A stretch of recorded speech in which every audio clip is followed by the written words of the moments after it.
2ஆம் தேதியோட நியூஸ் பார்த்துட்ருக்கோம். இன்னைக்கு நியூஸ்ல நம்ம என்ன பார்க்க போறோம்னா, முழுக்க முழுக்க நம்ம பட்ஜெட் பத்தி தான் பார்க்க போறோம். இன்னைக்கு வந்து திருக்குறள பத்தி எதுவும் குடுக்கல. ஸோ வந்து 2ஆம் தேதி நியூஸ்ல வந்து ஃபர்ஸ்ட்டு டாப் நியூஸ் என்ன போட்டிருக்காங்கன்னா, 12,00,000 வரை வருமான வரி விலக்கு. அதான் வந்து டாப் நியூஸா குடுத்துருக்காங்க. ஆல்ரெடி இருந்த இன்கம் டேக்ஸ் அந்த ஒரு ஸ்ட்ரக்சர வந்து அப்படியே மாத்திருக்காங்க. கொஞ்சம் சேஞ்ச் ஓவர் பண்ணியிருக்காங்க. பெரும் எதிர்பார்ப்புக்கு இடையில வந்து 2025, 26ஓட நிதியாண்டோட மத்திய பட்ஜெட் வந்து நாடாளுமன்றத்தில் தாக்கல் பண்ணாங்க. அதை தாக்கல் செய்யும்போது நடுத்தர வகுப்பினருக்கு நலன் கவனம் செலுத்தும் வகையில் இந்த மிடில் கிளாஸ் ஃபேமிலிஸில் இருக்கிறவங்களுக்கான ஒரு பெனிஃபிட்ஸ் மாதிரி இந்த நம்ம ஐடியை வந்து கம்மி பண்ணியிருக்காங்க. இன்கம் டேக்ஸ் வந்து எவ்வளோ ரேஞ்சுக்கு கீழே இருந்தால் மேலே இருந்தால் கட்டணும் அப்படின்ற முறையை வந்து மாற்றிருக்காங்க. 7 லேக்ஸ்லேருந்து 12 லேக்ஸ் வரைக்கும் ஒரு வருஷத்துக்கு வாங்குறாங்கன்னா 12 லேக்ஸ் வரைக்கும் ஒருத்தர் வாங்கிறாருன்னா அவர் வந்து இன்கம் டேக்ஸ் கட்ட தேவையில்லை அப்படின்றத கொண்டு வந்திருக்காங்க. மாதத்துக்கு சராசரி 1,00,000 வருமான வரி வாங்கினாலும் அவங்களுக்கு வருமான வரி வந்து கிடையாது அப்படின்றத அறிவிச்சிருக்காங்க. இதை வந்து ஒரு விஷயமா வந்து கொண்டு வந்திருக்காங்க. இது வந்து நடுத்தர வகுப்பினருக்கு இந்த விஷயம் வந்து ரொம்ப ஒரு நல்ல விஷயமா எடுத்துக்கலாம். இது மூலமாக நம்ம ஒரு சேமிப்பு திட்டமோ இல்லை வந்து ஒரு செலவினமோ இல்லை வந்து வேறு இதில் நம்ம முதலீடு பண்ணுறதுக்கோ நம்ம இன்னி கான்சன்ட்ரேட் பண்ணலாம் அப்படின்றத அவங்க சொல்கிறாங்க.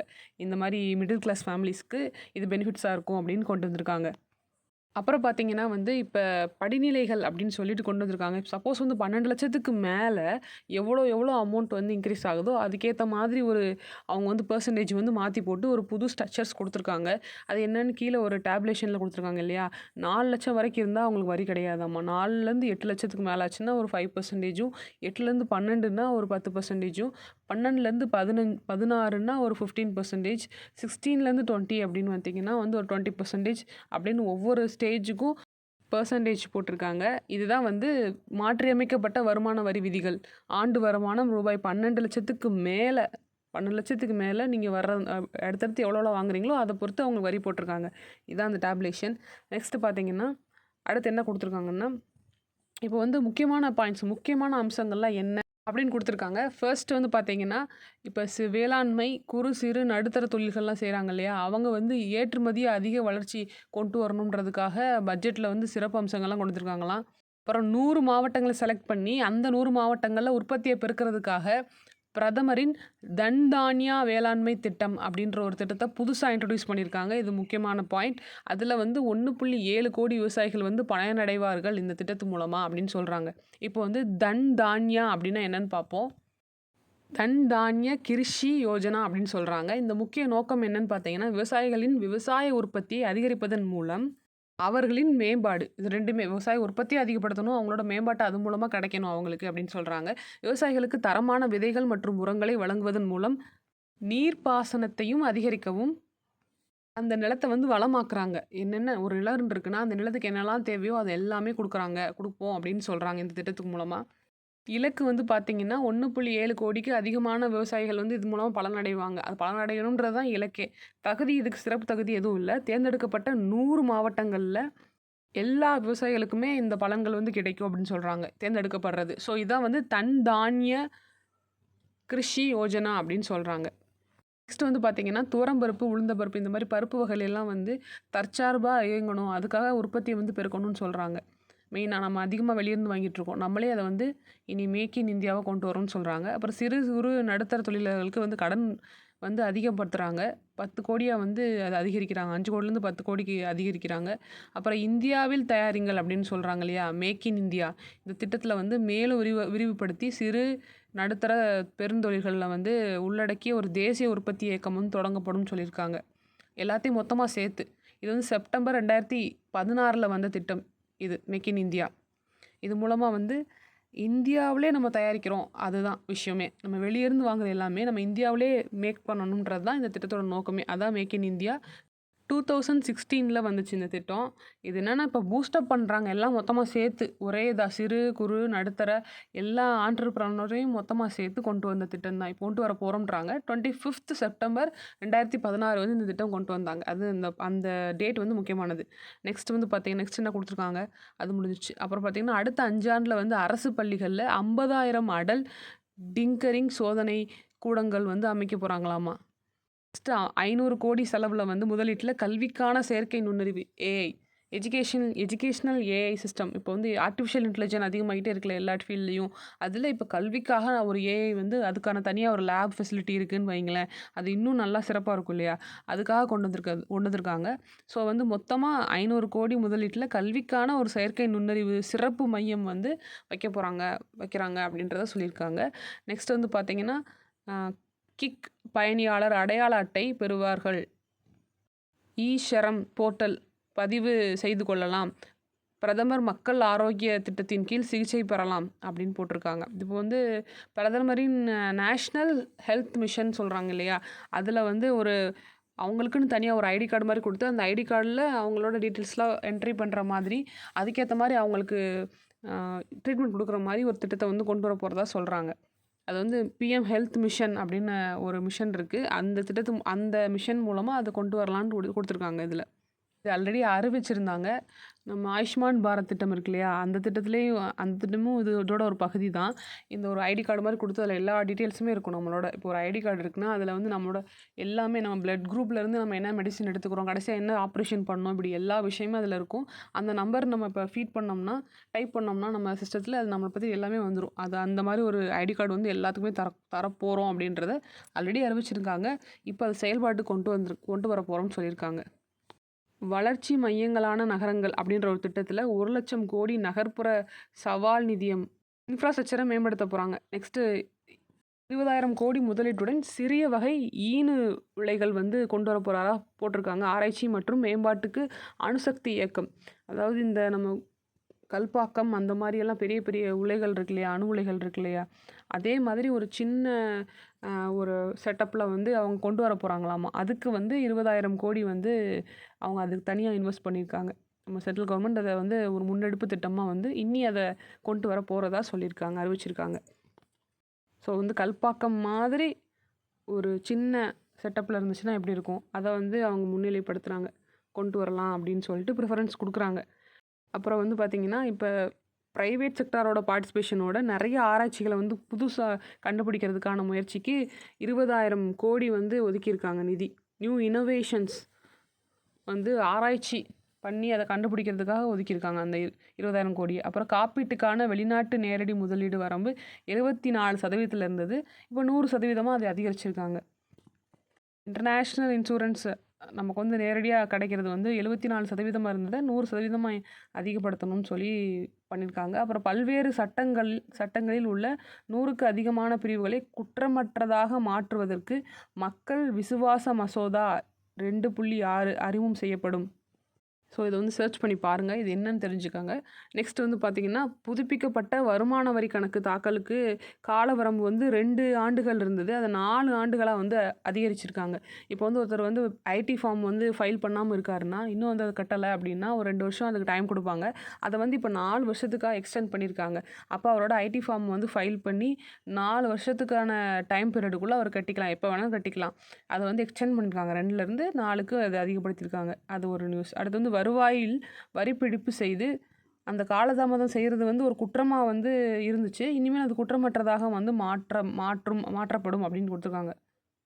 வாடகை வருவாயில் வரி பிடித்தம் ரூபாய் 2.4 லட்சத்துலேருந்து 5 லட்சமாக வந்து அதிகரிப்பும் அப்படின்னு சொல்லியிருக்காங்க. நெக்ஸ்ட் வந்து புற்றுநோய், அரிய மற்றும் நாள்பட்ட நோய்களுக்கான சிகிச்சை அளிப்பதற்கான 36 உயிர் மருந்துகளுக்கு மருத்துவ பொருட்களுக்கு அடிப்படை சுங்க தீர்வையிலிருந்து விலக்கு அப்படின்றாங்க.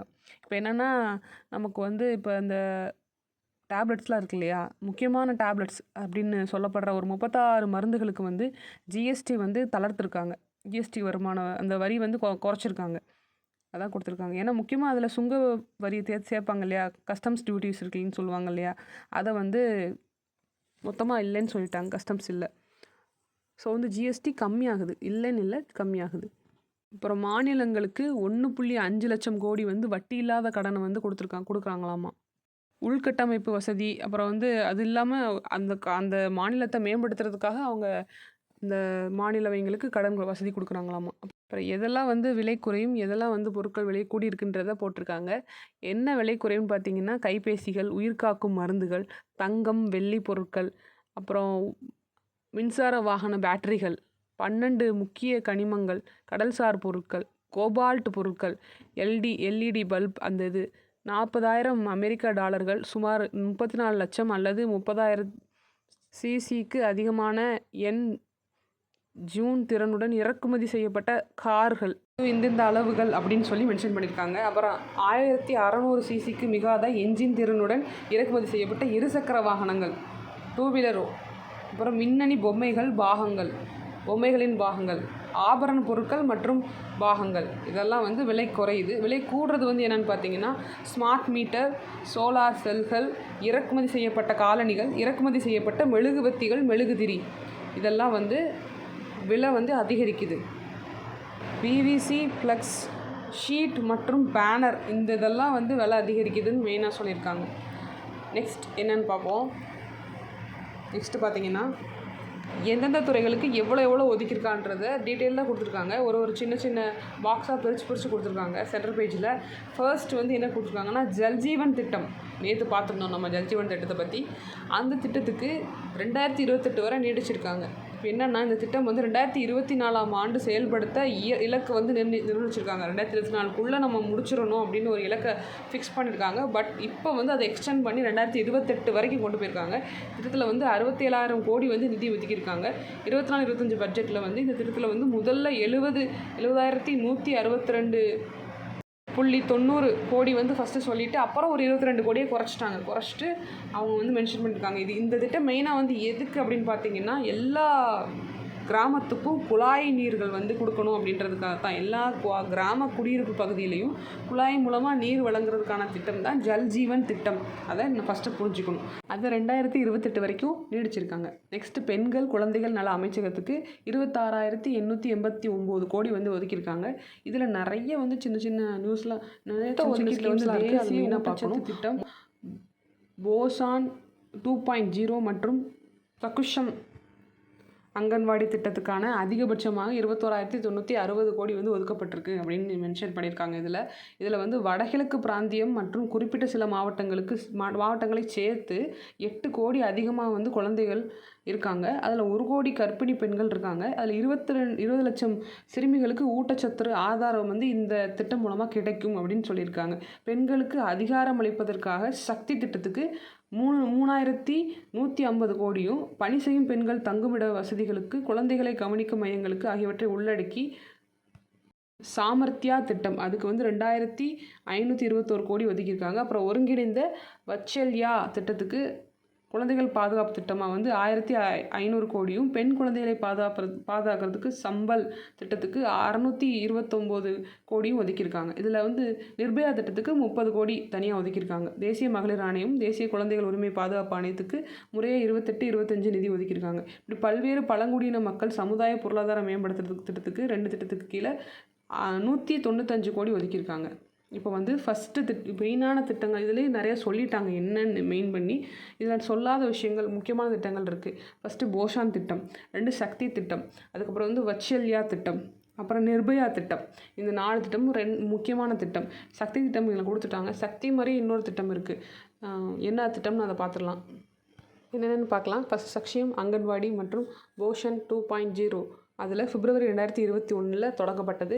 அது என்ன முக்கியமான விஷயம்னா 6 வயதிலிருந்து குழந்தைகளுக்கு, இளம் பருவ பெண்களுக்கு, 14 முதல் 18 வயசு இருக்கிற பெண்களுக்கும், கர்ப்பிணி மற்றும் பாலூட்டும் பெண்களுக்கிடையே ஊட்டச்சத்து குறைபாடு வந்து அந்த சரி பண்ணுறதுக்காக கொண்டு வந்த திட்டம் இது. நிலையான வளர்ச்சியை வந்து எட்டணும் அப்படின்னு சொல்லிட்டு சஸ்டைனபிள் டெவலப்மெண்ட் சொல்லப்படுற விஷயங்கள்லாம் வந்து இதுவும் ஒன்று. அந்த நிறைய இருக்குது சஸ்டைனபிள் டெவலப்மெண்ட்டில். அதில் இதுவும் ஒன்று. பெண்களுக்கும் குழந்தைகளுக்கான அந்த போதுமான ஊட்டச்சத்தை நம்ம கொடுக்கணும் அப்படின்றது அதுக்காக கொண்டு வந்த திட்டம் தான் இது. ஆல்ரெடி போஷன் அபியன்றது இருக்குது. அதோட எக்ஸ்டென்ஷன் தான் போஷன் 2.0. அந்த போஷன் அபியன் வந்து மார்ச் 2018 ராஜஸ்தானில் ஃபஸ்ட்டு கொண்டு வந்திருப்பாங்க. வெறும் சக்தி அப்படின்னு கொடுத்துருப்பாங்க. சக்தின்றது வந்து அந்த தங்குற இடம் வசதி பண்ணி கொடுக்கறதுக்காக மட்டும் கொண்டு வந்தது. இது மிஷன் சக்தி. இது எப்போ கொண்டு வந்தாங்க? 2022 ஏப்ரல் 1 பாதுகாப்பு மற்றும் அங்கீகாரம் அளிப்பதற்காக கொண்டு வந்த ஒரு திட்டம் இது. அதவே வந்து வலுப்படுத்தணுன்றதுக்காக கொண்டு வந்திருப்பாங்க. நெக்ஸ்ட்டு மிஷன் வத்சல்யா திட்டம். இது கைவிடப்பட்டவர்கள் இல்லை காணாமல் போன குழந்தைகளுக்கு வந்து ஆதரவளிக்கிற மாதிரி அவங்கள பாதுகாப்போட ஒரு நெக்ஸ்ட் லெவலுக்கு அவங்க கொண்டு போகிறதுக்காக கொண்டு வந்த திட்டம் போது 2017ஆம் ஆண்டு வந்து குழந்தைகள் பாதுகாப்பு திட்டம் அப்படின்னு இருந்த ஒரு விஷயம் மிஷன் வத்சல்யான்னு மாறி இருக்குது. நெக்ஸ்ட்டு நிர்பயா நிதி, அதை பற்றி பார்ப்போம். எல்லாம் தெரிஞ்சது தான். 2012 நிர்பயா ரேப் கேஸ் கூட்டு பாலியல் வன்கொடுமை நடந்துச்சு. அதுக்கப்புறம் 2013 பட்ஜெட்டில் அறிவிக்கப்பட்ட திட்டம் தான் இது. நிர்பயா நிதி அப்படின்ற பேரில் வந்து 3 விஷயம் பண்ணுறாங்க. ஒன் ஸ்டாப் சென்டர் அப்படின்னா ஒரு தங்குமிடம் வசதி தான். தங்குமிடம் மட்டும் இல்லாமல் எல்லா ரீதியாக சப்போர்ட், எமோஷ்னலாக, ஃபிசிக்கலாக, மெடிக்கலாக, அப்புறம் வந்து எல்லா கவுன்சிலிங் எல்லாமே ஒரு டெம்பரவரி தங்குற இடம், ஒரு ஷெல்டர் மாதிரி அவங்களுக்கு கொடுக்குறாங்க. அதான் ஒன் ஸ்டாப் சென்டர். பெண்களுக்கான உதவி மையம், எல்லா ரீதியாகவும் அவங்க பிரச்சனைக்கு வந்து ஒரு குரல் கொடுக்கறதுக்காக தனியாக ஒரு இன்டர்நேஷ்னல் லெவலில் உதவி மையம் உருவாக்குறது. அப்புறம் மஹிரா போலீஸ், அவங்களுக்குன்னு தனியாக ரிப்போர்ட் பண்ணுறதுக்காக ஒரு அமைப்பவே உருவாக்கியிருக்காங்க, மகிழா போலீஸ்னு. ஸோ வந்து இதுதான் வந்து விஷயம். முக்கியமான ஸ்கீம்ஸ்லாம் இதில் நம்ம அப்படியே வந்து பார்த்துட்டோம். நோட்ஸ் எடுத்துக்காங்க. நோட்ஸ் எடுத்து அது திருப்பி வந்து ரிவைஸ் பண்ணுங்கள். நெக்ஸ்ட் வந்து பார்த்திங்கன்னா, அறிவியல் தொழில்நுட்பத்துறைக்கு 20,000 கோடி வந்து ஒதுக்கியிருக்காங்க. அந்த மாதிரி புது இன்னோவேஷன்ஸ் கண்டுபிடிக்கிறதுக்காக அவங்க வந்து ஒரு புது முயற்சிகள்லாம் உருவாக்குறாங்க. ஆராய்ச்சி மற்றும் புதிய கண்டுபிடிப்புகளை ஊக்குவிக்கும் வகையில் 1,00,000 கோடி வந்து ஆராய்ச்சி மற்றும் மேம்பாட்டு நிதிக்கு வந்து ஒதுக்கியிருக்காங்க. நியூ இன்னோவேஷனுக்கு கடந்த ஆண்டு பட்ஜெட்டில் அது அறிவிக்கப்பட்டது தான். அதற்கான தொடக்கமாக தற்போது வந்து மத்திய அறிவியல் மற்றும் தொழில்நுட்பத்துறைக்கு 20,000 கோடி வந்து ஒதுக்கப்பட்டிருக்கு. இதன் மூலம் வந்து அடுத்த தலைமுறைக்கு புத்தாக்க நிறுவனங்கள், புது கண்டுபிடிப்புகள், புது தொழில்நுட்பங்கள் வந்து உருவாக்குறதுக்கு ஊக்குவிக்கிறாங்க. நிறைய இன்னோவேஷன்ஸ் வரும், நிறைய புது சயின்டிஸ்ட்லாம் நிறையா உருவாகணுன்றதுக்காக லாஸ்ட் டைமை விட இப்போ கொஞ்சம் எக்ஸ்ட்ராவே அதிகமாகவே போட்டிருக்காங்க. அடுத்து சுகாதாரத்துறை, ஹெல்த் வைஸ் பார்த்திங்கன்னா ஹெல்த் டிபார்ட்மெண்ட்டுக்கு 99,858 crores வந்து ஒதுக்கியிருக்காங்க. லாஸ்ட் இயரை விட 11% அதிகமாக வந்து ஒதுக்கியிருக்காங்க. முக்கியமாக ஆயுஷ்மான் பாரத் காப்பீடு திட்டத்துக்கு அதிகமான ஒரு தொகையை வந்து ஒதுக்கியிருக்காங்க. 7,000 கோடி கிட்ட இருந்ததை 9,000 கோடிக்கு ஒதுக்கியிருக்காங்க.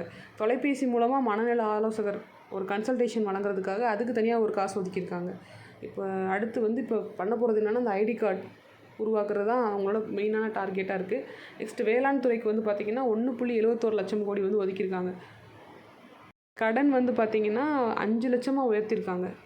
3 லட்சம் மானியத்தோடு இருக்க கடன் வந்து கொடுத்துட்டு இருந்தாங்க. இப்போ அதை 5 லட்சமாக அதிகரிச்சிருக்காங்க. உற்பத்தியை பெருக்கிறதுக்கும் தரமான பொருட்கள் வந்து விவசாயிகளுக்கு தர்றதுக்கும் புதுசாக கொண்டு வந்த திட்டம் தான் வந்து தன் தானியா வேளாண் திட்டம். அதை நம்ம அப்போதே பார்த்துட்டோம். பருப்பு வகைகளில் தண்ணீரை வடைகிறதுக்கான ஒரு திட்டம் தனியாக போட்டிருக்காங்க, தற்சாப் திட்டத்தில் கொண்டு வந்திருக்காங்க. நெக்ஸ்ட் உள்துறை அமைச்சகத்துக்கு 2.33 லட்சம் கோடி வந்து ஒதுக்கியிருக்காங்க. பாதுகாப்பு படைகளுக்கு அதிக நிதி.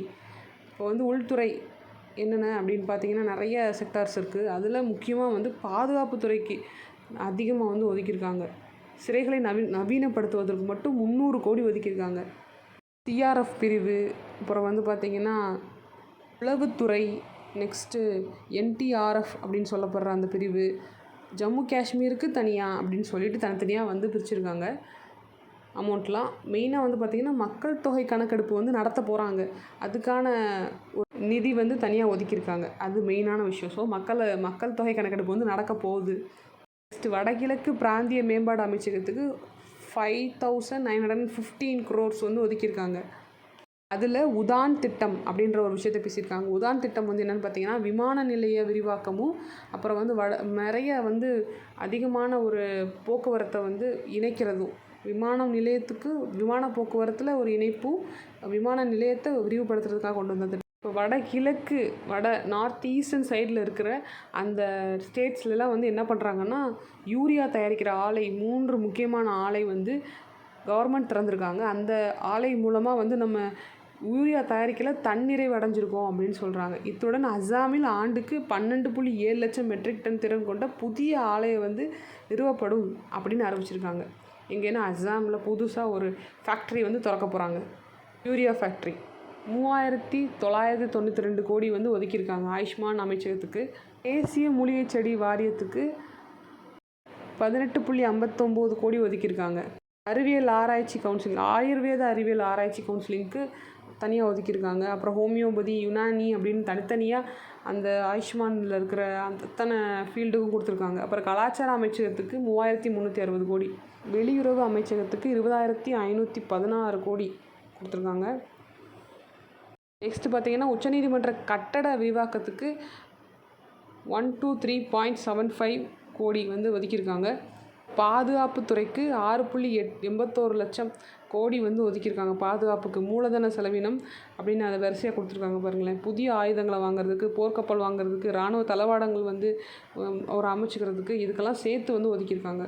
முப்படைகளுக்கும் போர் விமானங்களை வந்து வாங்குறதுக்கு மெயினாக ஒதுக்கியிருக்காங்க அதிகமாக.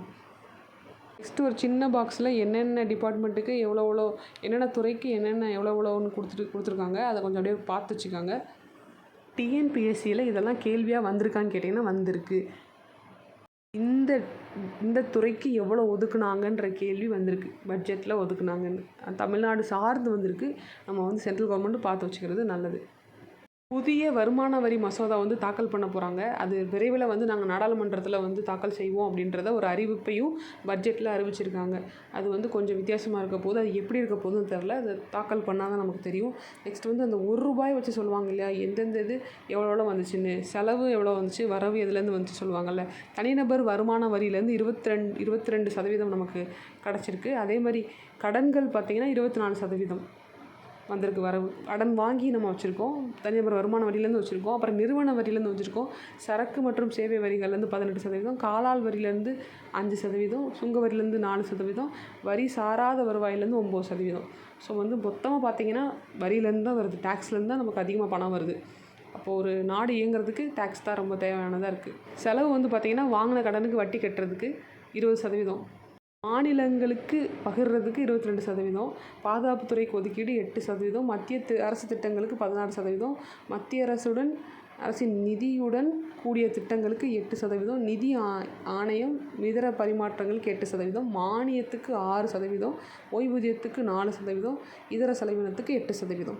இப்படி செலவுகள்லாம் போகுது. அதிகமாக பார்த்திங்கன்னா மாநிலங்களுக்கான வரி பகிர்வு தான் அதிகமாக செலவு பண்ணுறாங்க. ஸோ அவ்வளோதான், இதுதான் பட்ஜெட் நியூஸ். நெக்ஸ்ட் நியூஸ் வந்து பார்த்திங்கன்னா பெங்களூரில் குலத்துங்க சோழனோட தமிழ் கல்வெட்டு வந்து கண்டுபிடிச்சிருக்காங்க. ஸோ அது ஒரு நியூஸாக இருக்குது. பெங்களூரில் இந்த கோலார் தங்கம் எடுக்கிற அந்த இடம் இருக்குது பார்த்திங்களா, அந்த ஏரியாவில் ஆல்ரெடி வந்து ராஜேந்திர சோழன், ராஜராஜ சோழன், முதலாம் குலத்துங்க சோழன் இந்த மன்னர்கள்லாம் வந்து ஆட்சி புரிஞ்சிருக்கா சொல்கிறாங்க. அப்போது தமிழ் கன்னட மொழி கல்வெட்டுகள் வந்து எழுதி வச்சுருக்காங்க. அதில் சோழர் காலத்து தமிழ் கல்வெட்டுகள் பெங்களூரில் ஏற்கனவே கிடச்சிருக்க நிலையில் தற்போது மேலும் ஒரு தமிழ் கல்வெட்டு வந்து கிடச்சிருக்கு. பெங்களூர் கோலார் ஆகிய பகுதியில் சோழர்கள் கட்டிய கோயில்கள் வந்து இன்றைக்கும் இருக்காமா. இன்றைக்கும் நல்லா பயங்கரமாக இருக்குது. அங்கே தான் 6 அடி உயரம் 2 அடி அகலம் கொண்ட ஒரு கல்வெட்டு கிடச்சிருக்கு. அதில் வந்து இறந்தவர்களோட குடும்பத்தோட பேர்கள்லாம் வந்து எழுதியிருக்காங்களாமா, குறிப்புகள்லாம் எழுதியிருக்காங்க. அந்த வரலாற்றில் நடந்த நிகழ்வுகள் எப்படி நடந்துச்சு, அந்த இறப்பு, அப்புறம் அவங்களோட பேர்லாம் இருக்காமா. அதில் வந்து மெயினாக பார்த்திங்கன்னா ராஜேந்திர மகளாகிய அம்மங்கை தேவிக்கு சாளுக்கிய மன்னன் ராஜராஜ நரேந்திரனுக்கு மகனாக பிறந்தவன் முதலாம் குலத்துங்க சோழன். அந்த வகையில் சாளுக்கிய நாட்டு சோழ நாட்டுக்கும் தொடர்பு இருந்தது அப்படின்னு கொடுத்துருக்காங்க. கல்வெட்டில் இன்னாரோட மகன் சொல்கிறது மூலமாக இந்த 2 சோழர்களுக்கும் சாளுக்கியர்களுக்கும் இருக்க தொடர்பு வந்து தெரிய வருது அப்படின்றாங்க. நமக்கு ஆல்ரெடி ஹிஸ்ட்ரியில் இருக்குது, கண்டிப்பாக எடுத்து பாருங்கள். 11th ஹிஸ்ட்ரியில் ஃபுல்லாக போட்டிருக்க சோழர்களை பற்றி டீட்டெயிலாக படிச்சுக்காங்க. அதுலேயும் சாளுக்கியர்கள் அந்த தெலுங்கு பேசுகிறவங்களோட அவங்க வந்து எப்படி மன உறவு வந்து மேற்கொண்டாங்கன்றதெல்லாம் போட்டிருப்பாங்க. அது கண்டிப்பாக எடுத்து பாருங்கள். நெக்ஸ்ட்டு வந்து பார்த்திங்கன்னா இல்லம் தேடி கல்வி திட்டத்தில் மாணவர்கள் கற்றல் திறன் வந்து அதிகரிச்சிருக்கு அப்படின்னு சொல்லிட்டு மத்திய அரசோட பொருளாதார ஆய்வறிக்கையில் வந்து தகவல் சொல்லியிருக்காங்க. 2024-25 ஆண்டுக்கான பொருளாதார அறிக்கை வந்து ஜனவரி 31 வச்சுருக்காங்க. அதில் வந்து காலணிகளோட உற்பத்தி, தொழில் வளர்ச்சி, இல்லம் தேடி கல்வி திட்டம், இந்த 3 திட்டமும் வந்து தமிழ்நாடு அரசு சிறப்பாக செஞ்சுருக்கதா அதில் வெளியிட்டிருக்காங்க. இல்லம் தேடி கல்வி மூலமாக கற்றல் திறன் வந்து வளர்ந்துருக்குன்னு சொல்கிறாங்க. இந்தியா முழுக்க 47% வந்து காலணி உற்பத்தி இருக்குது. அதில் 38% வந்து தமிழ்நாட்டிலேருந்து தான் உற்பத்தி செய்கிறோன்னு சொல்கிறாங்க. இது மூலமாக 2 லட்சம் மேற்பட்ட வேலைவாய்ப்புகளும் உருவாக்கியிருக்கோம் அப்படின்னு சொல்லியிருக்காங்க. கிராமப்புறத்தில் தொழில்பேட்டை உருவாக்குற அந்த முயற்சி வந்து ரொம்ப பாராட்டத்தக்கதுன்னு சொல்லியிருக்காங்க. மெயினாக இந்த கோவிட்-19 இல்லம் தேடி கல்வி எதுக்காக கொண்டு வந்தாங்கன்னா, கொரோனா டைம் பீரியடில் கற்றல் குறைபாடு வந்து ஏற்பட்டுருச்சு. ஸோ வந்து அந்த கொரோனா பீரியடையும் அடுத்து வர்ற அப்கமிங் பீரியட்ஸையும் இணைக்கிற மாதிரி ஒரு பாலமாக வந்து இந்த இல்லம் தேடி கல்வி வந்து கொண்டு வந்தாங்க. இது மூலமாக வந்து அந்த கற்றல் இடைவெளியை வந்து சரி செஞ்சுட்டாங்க. ஸோ வந்து 2022 தான் இந்த இல்லம் தேடி கல்வியை கொண்டு வந்திருப்பாங்க. செப்டம்பர், இங்கே 2 இருக்குது, 2 இல்லை, செப்டம்பர் மாதம் கொண்டு வந்திருப்பாங்க இல்லம் தேடி கல்வி. கிராமப்புறங்களுக்கு 1.5 லட்சம் தபால் நிலையங்கள் பட்ஜெட்டில் அறிவிச்சிருக்காங்க. என்னென்னா இப்போ வந்து போஸ்ட் ஆஃபீஸ் அதிகமாக கிராமப்புறங்களுக்கு கொண்டு வர போகிறதா அறிவிச்சிருக்காங்க. அது மூலமாக கடன் வசதிகள் வந்து குறு சிறு நடுத்தர தொழில் நிறுவனங்களுக்கு கடன் வசதி அந்த போஸ்ட் ஆஃபீஸ் மூலமாக தரப்போகிறாங்களாமா. ஸோ அதில் அதிகமான போஸ்ட் ஆஃபீஸ் கொண்டு வர போகிறாங்க கிராமப்புறத்துக்கு. ஸோ அடுத்து வந்து வேக்கன்சி அதிகமாக நமக்கு ஃபால் ஆகும் போஸ்ட் ஆஃபீஸில். ஸோ நோட் பண்ணிக்கோங்க. அப்புறம் பட்ஜெட்டில் ரயில்வேவை பற்றி கொடுத்துருக்காங்க. என்னென்னா 2.52 லட்சம் கோடி வந்து ஒதுக்கியிருக்காங்க. புதிதாக வந்து 200 வந்தே பாரத் ரயில்கள் வந்து கொண்டு வர போகிறாங்களாமா. ஸோ அதுக்கான ஒதுக்கீடு தான் இந்த நிதி ஒதுக்கீடு தான் இது.